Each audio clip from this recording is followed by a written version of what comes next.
Shooters, how you doing? George, DMZ Technical here. Today's episode, we're going to be taking a few minutes per request.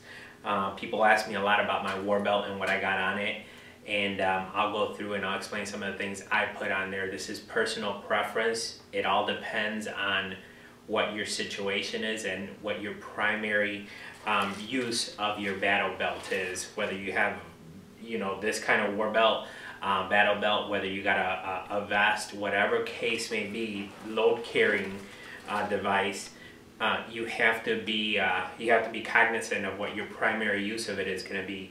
I do a lot of training. I also use a lot of different weapon systems when I'm out at the range, so I like to have everything on me that if I need to switch from my primary to my secondary, I have extra mags in there. If I want to switch to, let's say, shotgun, I got at least some shotgun shells that I can use. So this also will be my my bug out belt, because again, it has everything. As you guys saw, I think I posted a picture earlier this week, something like that. I posted my bug out case with my 3 different weapon systems that I would take with me when shit hits the fan. Handgun, which I have handgun magazines here, AR-15 mags, and shotgun, 12 gauge shotgun shells here, shotgun shells here. So I'm going to get a little closer here, and we're going to be talking about this. Basically, the war belt itself, it's from High Speed Gear, with the Cobra Riggers belt. You can contact those guys. They're really a great company, small company like mine. I support American companies, and they really do a great product. The inside of this is actually very sticky, and it actually sticks. Once you start putting stuff on this, especially your weapon and stuff like that, it does get heavy, and this sticks to your clothing, and it stays put wherever it's at.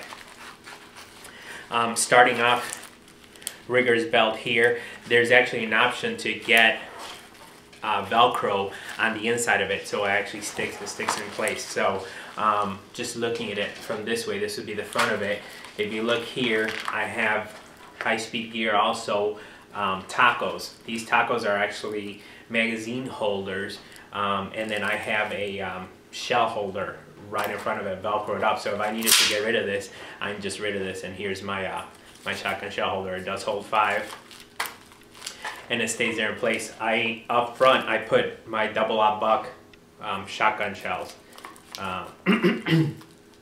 That's here. Magazines just basically go in here like this. The reason why I like tacos is because they're adjustable. I can put whatever I want in there. Sometimes when I'm at the range, I'm running classes or I'm doing some type of technical training, I'll put my shot timer on here. You'll see in a bunch of pictures online, you always see me with this little big square device here. That's my shot timer. I like to put it there. Next thing I got is my holster. For my this is for my Smith & Wesson MMP. It is on a G-code RTI holster, and if you can see, I don't know if you can see too much, but the reason why I like G-code and the reason why I like this RTI system is because I can unclip it from there. It's a universal RTI holder. I can unclip it from there, and as long as there's an RTR adapter that fits your holster, you can take it off, switch it. So let's say I want to switch from my Smith & Wesson MMP that I normally use to my SIG Mark 25. So I don't have to worry about taking the whole holster and everything off. My SIG Mark 25 from G-Code also has the same RTI back, so all I basically have to do is put it on there, lock it in place, and it locks in place. So now my war belt is able to carry my SIG Mark 25. So that's basically why I like that G-code platform there. It allows me to be able to switch weapon systems, again, to be able to explain different scenarios or different weapon systems. And if I want to holster it, I don't have to go through the whole process of switching everything out. Further back from that, right now I'm in between switching knives, but normally I would have a fixed blade knife somewhere over here on the right side, on my right rear quarter. I have a multitasker AR-15 tool, and I suggest everyone get some kind of multi-tool that works for your weapon system. This one's specifically made for the AR-15 platform, it has a lot of tools. I have one hand, so I'm not gonna open it, but it has a lot of tools specifically made for the AR-15 to be able to do field expedient repairs. So, plus it's still multi-tool. It has a nut driver, it has a front side post tool, it has pliers, a knife, all that fun stuff. I keep it on my war belt because I run my AR a lot. Behind that, just straight behind me, I have a Dark Angel medical kit. It's an IFAK kit, individual first aid kit, with a tourniquet and then shears itself. So this, whenever I'm at the range, I don't care what I'm doing, even if I'm just looking, I always carry a first aid kit. It might be for someone else's benefit, but ultimately it's for my benefit. If I ever have in a situation where I get a bleed out or, you know, some kind of trauma situation, I can administer first aid to myself, or I can sort of tell someone how to do it on myself. And I I pride myself in making sure that I always, anything I do, I always have a first aid kit on me, because it, you know, a lot of people put that to the wayside and don't think of it. But anytime you're dealing with firearms, you definitely need to have a first aid kit. You don't have to have the same kind, but I really truly like this guy. It's made by Dark Angel, like I said, and it really has everything you need. And I'm going to cover it in a different video, but talking about tactical casualty care and the three main things that you're going to try to be proactive about, and this has everything you need. So moving along, we'll move to the other side. Right after that, I just got another taco. This is a double. In the front part of it, I have my shotgun shells, and this is just birdshot, and an AR-15 magazine right behind it. I have room for 3 AR mags. On this guy here, I got another taco. These are all made by High Speed Gear, and it's a taco with a pistol taco in front of it.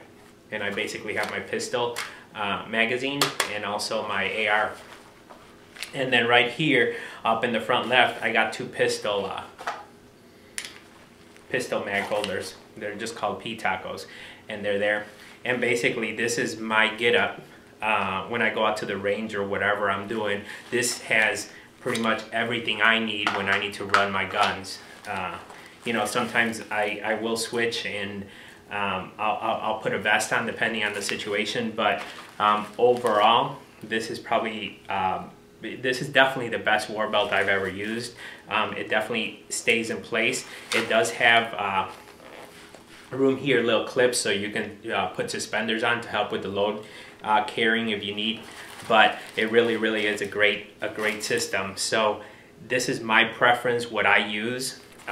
Some people will have different things on them, but I get a lot of questions on, why do you have this on your belt? Why do you have this? Why do you have that? So I thought I'd sort of explain what the thought process is. And everything is put in place for ease of accessibility. I know my primary weapon system is the AR if I'm running an AR class, so I put my mags where I can access them. When I'm just running handguns to the right, because I am right-handed, and I got all my handgun mags on the left. If I need to transition or do something else, go to a backup, I have some shotgun shells, and I also have some of my AR mags. So ultimately, this is what works for me. Doesn't mean it's going to work for you, and you could talk to 10 different people wearing war belts, and they'll tell you 10 different answers. It definitely depends on what your capabilities are, what kind of situation you're primarily going to be using it for, and also your body dynamics. One of the things a lot of people don't think about is, well, if I put stuff all the way back here, am I able to access it? Some people say that your first aid kit shouldn't be all the way in back. You know, that's fine and dandy.